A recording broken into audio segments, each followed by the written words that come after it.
Hi, I'm Lisa. I appreciate you taking the time to join me. Welcome. I'm so excited to be sharing another interactive card featuring Whimsy Stamps No C Kinetic dies during the Hello Summer video hop. Just a quick reminder, the next stop is linked directly below in the video description box for you.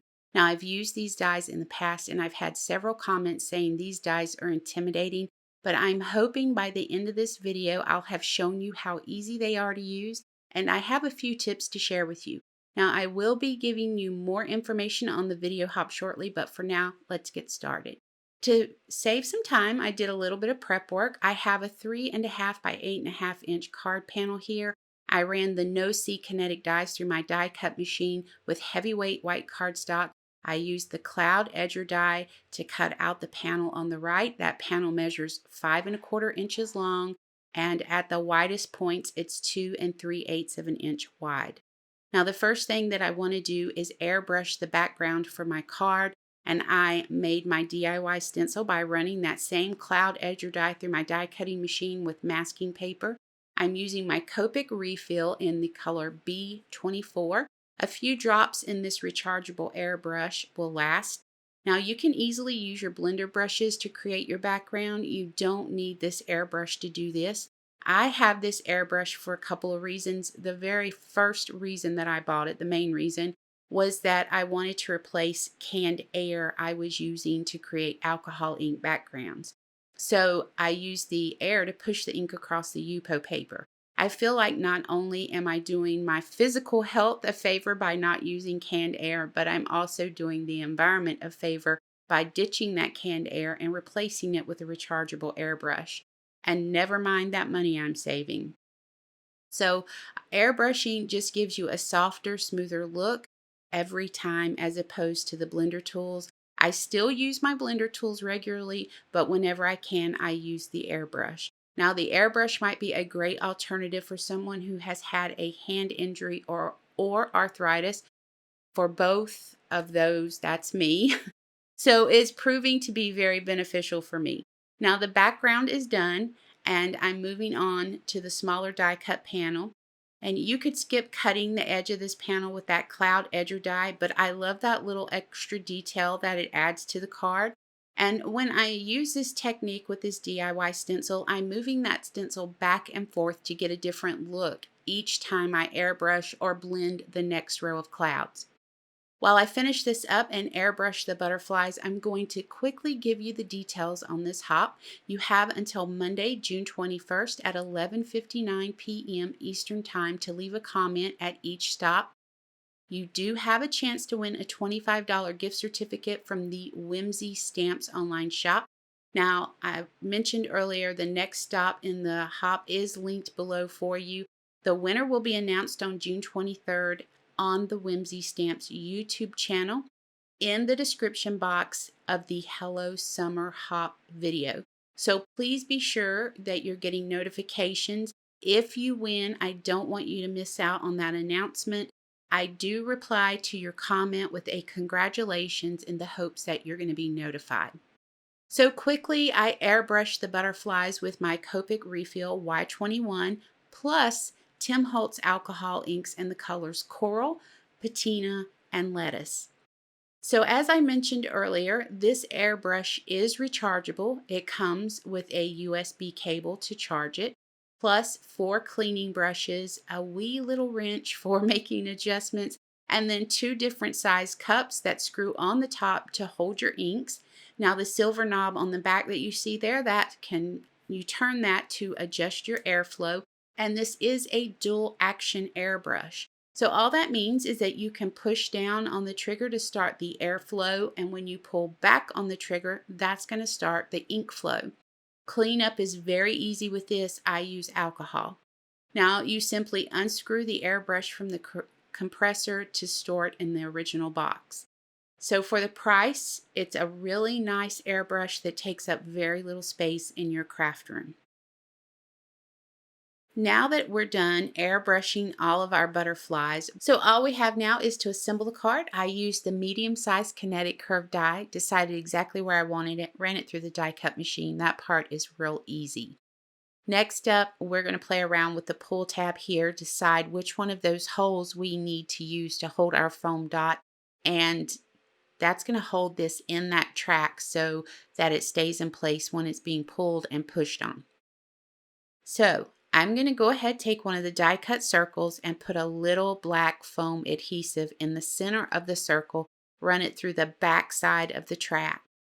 Once I have all of that done, we'll take the pull tab and we'll place that over the round foam adhesive, and then we'll cover it up with another die cut circle. Now, depending on the layering of your card, you can put your pull tab under the die cut track or above it. I'm working above it, obviously. So this is all real easy. Now, this moment right here is the very reason that I said not to be intimidated by these dies. They are very forgiving.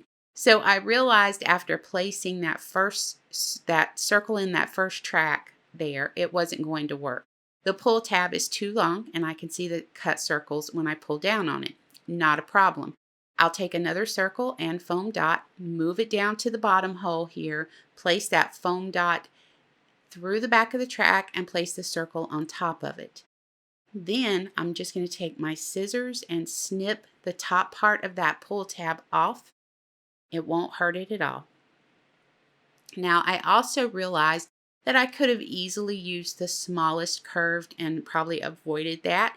But this is great to show you that these die sets are very forgiving. You can play around with them and make them work for you. You won't have to go back and redo everything all over again.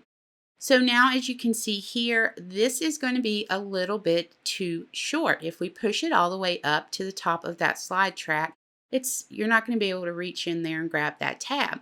It's not a problem. You just take a couple of larger foam round circles like I have here and create yourself a stop right over that track. So now the pull tab is not going to go any further than that stop that I created. So it's real easy. Now, at this point, we're just going to add foam strips to the back side of the panel so we can go ahead and cover up the track. You have to be sure not to put mounting foam in the path of that no-see tab. So I recommend stopping every so often to check and see if everything is still moving freely. So I'm going to go ahead now that we have all of this together, we're going to add liquid adhesive to the top of the circle on the pull tab and place that no-see tab on top of it. We're going to let it dry completely before moving on to the next steps, because if the glue is the least bit tacky, you run the risk of it sticking to that panel. We're going to remove the release paper from the mounting strips, use a T-ruler to make sure that the placement is straight, and adhere this panel to cover up all of our pieces. Again, make sure everything is moving freely. Now we're going to flip this over and put mounting foam on the back side of it. You want to be mindful of where you're placing that foam adhesive. You don't want to impede the path of the circle. So I recommend, again, taking your time and checking to make sure that everything is still moving the way you want it to.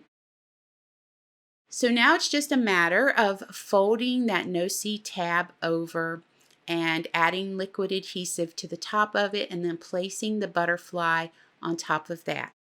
The no-see tab has fold lines embossed on it, making it easy to fold. Just determine where the fold needs to be so you don't see it peeking out from underneath your image. I'm placing a round foam adhesive on top of that no-see tab under the right wing.